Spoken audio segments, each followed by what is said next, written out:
ہم ولیوں کا عرس مناتے ہیں. عرس لوگ بڑے پریشان ہوتے ہیں. بعض احباب کہتے ہیں عرس نہیں منانا چاہیے. بھائی کیوں نہیں منانا چاہیے؟ سنو، عرس کا لفظ کہاں سے آیا؟ آپ نے جلدی جلدی میری باتیں سمجھنی ہے، مضمون زیادہ ہے، وقت تھوڑا ہے. آپ کو اٹھانا جگانا نہ پڑے، اور ایک ایک بات آپ نے فٹافٹ یاد کرتے جانا ہے، تاکہ نا وہ جو ہر سال آپ کو سوالوں کے جواب دینے پڑتے ہیں نا، ایک دفعہ یاد ہو جائیں آپ کو. یہ جمعہ اس طرح پڑھا کریں آپ حضرات جیسے بندہ سبق پڑھنے آتا ہے، تاکہ اسے سبق صحیح کر کے یاد ہو جائے. نبی پاک علیہ السلام نے فرمایا جب میرا مومن جب قبر میں جاتا ہے تو فرشتے 3 سوال پوچھتے ہیں. من ربو کا، تیرا رب کون ہے؟ ما دینو کا، کس مذہب کا ماننے والا ہے؟ ما کنت تقول فی حق ھذا الرجل، بتا دنیا میں مصطفیٰ کے بارے میں کیا کہتا تھا، ان کے بارے میں تیرا عقیدہ کیا تھا؟ بھئی ہم نے تو کھل کے کہنا ہے، ہم کہا کرتے تھے بالغ العلا بکمال. بچے کو آتا ہے، ہم نے کہنا ہے بالغ العلا بکمال، کاشف الدجی بجمالہ، حسنت جمیع خصالہ، کیونکہ صلو علیہ. ہمیں تو یاد ہے، رٹا لگا کے یاد کیا ہوا ہے. سوتے ہوئے کو بھی ذرا چھیڑ دینا کوئی بالغ العلا تو سارا سنا دیتا ہے. سوئے سنی کو بھی یاد ہے، بالکل سویا ہوا اس کو بھی یاد ہے. تو ہم نے تو کہہ دینا ہے.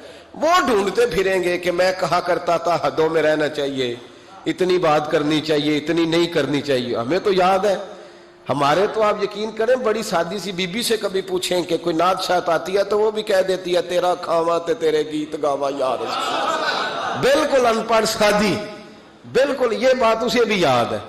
اور آپ یقین کریں ہمارے تو بوڑھوں کو، دیہاتیوں کو بھی حضرت حلیمہ کی ساری باتیں آتی، سارا انہوں نے تو کہہ دینا ہے بالغ العلا بکمالہ، کشف الدجی بجمال، حسنت جمیع خصال، صلو علیہ. فرمایا جب صحیح جواب دے گا نا 3 سوالوں کا تو فرشتے کہیں گے نم کا نومت العروس. حدیث مشکات ہے. فرشتے اس بندہ مومن سے کہیں گے یوں سو جا جس طرح پہلی رات کی دلہن سوتی ہے. نم کا نومت العروس، خوشیاں سمٹی ہوتی ہیں اس کے دامن میں.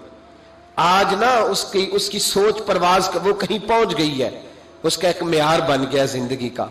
وہ بات کو تکلف میں نہ لینا، اس کا حسن لینا. جس کو پتہ چل جائے میں سہاگن ہو گئی، جس کو پتہ چل جائے میں سہاگن ہو گئی، اس کی پرواز ہوتی ہے بلندی کی کہ میرا اب کوئی گھر ہے، میں اب ایک مکمل زندگی گزارنے والی ہوں. بھائی فرمایا فرشتے کہتے ہیں نم کا نومت العروس، اس طرح سو جا جس طرح پہلی رات کی دلہن سوتی ہے، کیونکہ اس سے اس کے دلہا کی ملاقات ہے.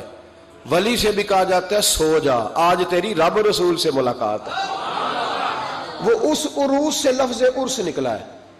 اس عروس سے لفظ، اس کا لغوی معنی شادی کے. ہم ہر سال عرس مناتے ہیں، گویا وہ دن مناتے، یاد رکھنا، گویا ہم وہ دن مناتے ہیں جس دن ولی اللہ کی نبی پاک سے ملاقات ہوئی. ہم ہر سال وہ، میری بات کی سمجھ آ گئی آپ کو؟ عرس والا لفظ کا مسئلہ حل ہو گیا. اب آگے چلیں. کہتے ہیں ہر سال کیوں مناتے ہو؟ پڑھ لو امام فخر الدین رازی کو، پڑھو حضرت امام خازن کو، تمام تفاسیر پڑھیں، تمام. نبی کریم سید عالم صلی اللہ تعالی علیہ وآلہ وسلم ہر سال شہدائے احد کے مزاروں پہ جاتے. حضور ہر سال شہدائے احد کے مزاروں پہ ہر سال حضور جاتے. قریب تھا نا احد کا پہاڑ، مہینے کے بعد چلے جاتے. ہر روز جاتے کو منع تو نہیں نا بھائی، لیکن نبی پاک کیا کرتے؟ ہر سال جاتے. حضور کا وصال ظاہری ہوا تو حضرت ابو بکر صدیق بھی ہر سال جاتے. جناب صدیق اکبر کا وصال ہوا تو حضرت عمر بھی ہر سال جاتے. حضرت عمر کے بعد جناب عثمان غنی بھی ہر سال جاتے. حضرت عثمان کے بعد مولا علی بھی ہر سال جاتے. حضرت عمر بن عبدالعزیز کہتے ہیں میں نے جب یہ طریقہ پڑھا تو میں بھی ہر سال جاتا. کہتے ہیں 1 سال نہیں گیا تو حضرت امیر حمزہ میری خواب میں آ گئے، کہنے لگے پکا یارانہ لگا کے پھر چھٹی نہیں کرنی چاہیے. تو ہے ہی نہیں یار، تو پہنچا ہی نہیں. او بھائی احد کے شہید جو تھے وہ تو بخشے ہوئے، ان کو تو قرآن کہتا ہے وَلَا تَقُولُوا لِمَن يُقْتَلُ فِي سَبِيلِ اللَّهِ أَمْوَاتٌ. لیکن حضور پھر بھی ہر سال ان کے مزارات پر، اسی سے ہم نے نکالا ہے کہ ہر سال اللہ کے بندوں کا عرس منانا چاہیے. سال کے بعد اللہ کے بندوں کا عرس آپ جب احد کے شہیدوں کے مزاروں پہ آج بھی مدینہ شریف جائیں گے تو آپ کو یاد تازہ ہوگی کہ انہوں نے جہاد کیا تھا، یہ شہید ہوئے تھے، انہوں نے حضور کے نام پر جانیں دی تھی۔ جب سال کے بعد داتا صاحب کا عرس آتا ہے تو یاد بھی آتا ہے کہ یہ شہزادہ غزنوی سے چلا، گھر چھوڑا، کاروبار چھوڑا، بال بچے چھوڑے، رشتہ دار چھوڑے، کوئی نہیں تھا داتا صاحب کا لاہور میں، راوی کے کنارے 1000 سال پہلے جب لاہور میں آبادی بھی کوئی نہیں تھی، داتا علی اجمیری آ کے بیٹھے، پتے کھایا کرتے تھے، کہتے میں درختوں کے پتے کھاتا، راوی کا پانی پیتا۔ لوگ کہتے ہیں علی اجمیری گزارا کیسے ہوگا؟ فرمانے لگے جس رسول کے دین کے لیے آیا ہوں وہ مدد بھی فرما دیں گے۔ جب سال کے بعد ان کا عرس منایا جاتا ہے تو ان کی خدمتیں یاد آتی ہیں نا، خواجہ اجمیری کا عرس منایا جاتا ہے تو ان کی خدمتیں یاد کی جاتی ہیں، مجدد صاحب کا عرس منایا جاتا ہے تو خدمتیں، اعلیٰ حضرت فاضل بریلوی کا عرس منا کے ان کی خدمات کو یاد کیا جاتا ہے، تو سال کے بعد والا مسئلہ بھی حل ہو گیا۔ عرس میں ہوتا کیا ہے؟ تلاوت ہوتی ہے، اس کے بعد خطاب ہوتا ہے، پھر اس کے بعد کیڑی شے نجائز دے چو دسو چھڑ دینے جڑی نجائز ہے، تلاوت نہ کریں تسی بول دے نہیں، نہ کریں، پوچھ لینا مولانا صاحب سے کہ قرآن شریف پڑھا کریں کہ رہنے دیں، اور نعت شریف بولے ہمارا تو گزارا ہی نہیں۔ بالکل یقین کریں جس دن نعت نہ سنے وہ رات گزرتی نہیں، غذا ہے، روح کی غذا ہے نعت، بغیر نعت کے چل ہی نہیں سکتا مسلمان، اور حضور کا نام لینے والا بغیر نعت کے چل جائے ہو ہی نہیں سکتا۔ تقریر خطاب نہ کریں جو حضور کی سنت ہے۔ نبی پاک نے فرمایا سب سے بہترین مسلمان ہی وہ ہے جو کھانا زیادہ کھلائے اور سلام پہلے لے، تو کھانا نہ کھلائیں، حضور کے طریقے پہ عمل نہ کریں۔ کہتے ہیں جی کچھ باتیں غیر شرعی آ گئی ہیں، کچھ باتیں لہذا عرس بند کر دینے چاہیے۔ یونیورسٹیوں میں لڑکے اور لڑکیاں اکٹھے پڑھتے ہیں، شرعی ہے کہ غیر شرعی ہے؟ بول کے بتائے یار۔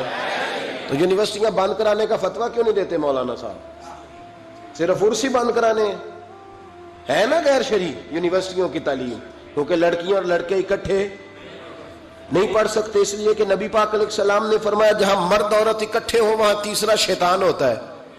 تو آپ ہر جمعے میں تقریر کیوں نہیں کرتے یونیورسٹیوں کے خلاف؟ ہر جمعے عرس کے موقع پر تقریریں کرتے ہیں، عرس بند کرو بھائی، کسی جگہ کوئی غیر شرعی بات شامل ہوگی تو غیر شرعی چیز بند کرائی جائے گی، عرس بند نہیں کرایا جائے گا، ڈھول بند کرایا جائے گا، تماشے بند کرائے جائیں گے، فضولیات بند کرائی جائیں گی، غلط حرکتیں بند کرائی جائیں گی، عرس بند۔ عرس تو بڑے بھائی فیض کا ذریعہ ہے، عرس تو فیض کا ذریعہ ہے، یہ کیے جائیں گے، یہ منائے جائیں گے، اولیاء اللہ کے تذکرے۔ اور دیکھو کان ادھر سے نہیں پکڑتے ادھر سے پکڑتے، کہتے ہیں ہم جی برسی کرتے ہیں، تو برسی کس سے ابھی کی منائی گئی تھی بتاؤ؟ عجیب چکر ہے، لوگوں کو پریشان کرتے ہو، امت میں تفریق ڈالتے ہو۔ میرے عزیزو، رسول پاک علیہ الصلوۃ والسلام کے امت کے جو اولیاء ہیں ان کے آراس منائے جاتے ہیں، اس میں جو غیر شرعی چیزیں ہیں وہ بند کی جائیں گی، وہ نکالی جائیں گی، ختم کی جائیں گی۔ ہم ہر روز ہر موقع پر ان چیزوں کی مخالفت کرتے ہیں۔ اعلیٰ حضرت فاضل بریلوی رحمت اللہ تعالی نے فرمایا عرس پہ جاؤ قرآن پاک پڑھو۔ اب مرید یہ سمجھتا ہے کہ یہ پیٹی امرود کی لے جاؤں گا تو مجھے فیض زیادہ ملے گا، تلاوت نہیں کرتا پیر صاحب کے لیے، بالکل سپارہ نہیں کھولتا، یہ کام نہ مجھ سے کراؤ، وظیفہ نہ پڑھاؤ، درود شریف نہ پڑھاؤ، کہتا پیٹی ایک لے لو میرے سے امرود کی، اسی پہ گزارا چلاؤ۔ او خدا کے بندے کو، حضرت مجدد الفسانی رحمت اللہ علیہ کا عرس ہوتا ہے، اب بھی جس کو موقع ملے جا کے ہندوستان میں سران شریف دیکھ لے، کوئی نعت نہیں، کوئی تقریر نہیں، صرف قرآن پاک پڑھا جاتا ہے۔ ان کے صاحبزادے کہتے ہیں میرے ابا جی کو قرآن پاک سے پیار ہی بڑا تھا، جو میرے والد کی قبر پہ آئے قرآن پاک پڑھے۔ بہت سارے مزاروں پہ ہم جاتے ہیں، میں جس علاقے کا سفر کرتا ہوں، میرے اسا فرمایا کرتے تھے وہاں کا ولی اس علاقے کا سربراہ ہوتا ہے، پہلے اسے سلوٹ کرو۔ میں جاتا ہوں جس علاقے میں جاتا ہوں اس علاقے کے ولی کے مزار پہ جاتا ہوں۔ میں چشتیاں گیا، مہار شریف خواجہ نور محمد مہاروی رحمت اللہ علیہ کے مزار پر میں نے حاضری دی، آپ یقین کریں کلیجہ پھولوں کی طرح ٹھنڈا ہو گیا۔ جو جہاں غلطیاں ہیں وہ تو لوگ روز بیان کرتے ہیں، پر جہاں اچھائیاں وہ بھی تو بیان کرنی چاہیے نا۔ خواجہ صاحب کے مزار کی چاروں جانب بیٹھ کے بچے قرآن پاک کی تلاوت کرتے ہیں، اور سارا دن قرآن پڑھا جاتا ہے۔ مدرسہ خواجہ صاحب نے زندگی میں قائم فرمایا میرا دل کرتا ہے میرے دائیں بائیں قرآن پاک پڑھا جائے. تو یہ بھی بات سناؤ نا, وہاں کی بھی تصویر چڑھاؤ, یہ بھی لوگوں کو بتاؤ کہ ایسے بھی دربار ہے جہاں سارا دن قرآن پڑھا جاتا ہے. یہ آپ کے پاکستان میں چشتیاں جا کے تجربہ کر لیں. لیکن لوگ اچھی باتیں بیان کرنے کو تیار ہے. وہ ایک ملنگ سجدہ کر رہا تھا تو میں نے کہا وہ جاہل ہے, وہ کرے سجدہ تو کرتا رہے, ہمارا اس سے کیا تعلق. علم کی بات کرو, کسی سمجھدار آدمی کی بات کرو. آپ ان پڑھ بندہ اٹھا کے لے آئیں گے اور دلیل بنائیں گے اس کو. میرے رسول پاک علیہ الصلوۃ والسلام کی امت کے اولیاء کے مزار پہ چادر چڑھائی جاتی ہے. بڑی ذمہ داری سے کہہ رہا ہوں, جس نے لڑائی کرنی ہو کوئی حرج نہیں, ہم پہلے بھی بڑا تیار رہتے ہیں باتیں سننے کے لیے. اعلیٰ حضرت سے پوچھا گیا قبر پر چادر چڑھانی جائز ہے؟ فرمایا صرف ایک. صرف فرمایا اگر بوسیدہ ہو جائے, پھٹ جائے, یا کسی کا بدلنے کا ارادہ ہو, ہوتا ہے نا تبرکن, وہ اتار لیتے ہیں تو نہیں. پھر فرمایا 2 چادریں قبر پہ چڑھانا جائز. یہ میرے اعلیٰ حضرت کا فتویٰ ہے. فاضل بریلوی فرمایا کرتے تیرا بڑا دل کرتا ہے نا تو تو اس چادر کی عوض 2 جوڑے خرید کے کسی غریب کو دے اور اس کا ثواب صاحب مزار کو دے دے. کتنی چادریں بولے؟ میں ایک جگہ پہ گیا تو اتنی قبر اونچی نہیں تھی جتنی چادریں تھی, تو میں نے ان سے کہا اتار دو, دلیل بھی دی, کوئی نہ ماننے لگے. اب ہر آدمی کا اپنا مزاج ہے نا سوچنے سمجھنے کا. وہاں ایک ملنگ بیٹھا تھا جو زیادہ ہی سادہ تھا, میں نے کہا اتار دے چادریں, بابا جی کو کون سی سردی لگ رہی ہے جو اتنی چادریں ڈال دی, اتار دے.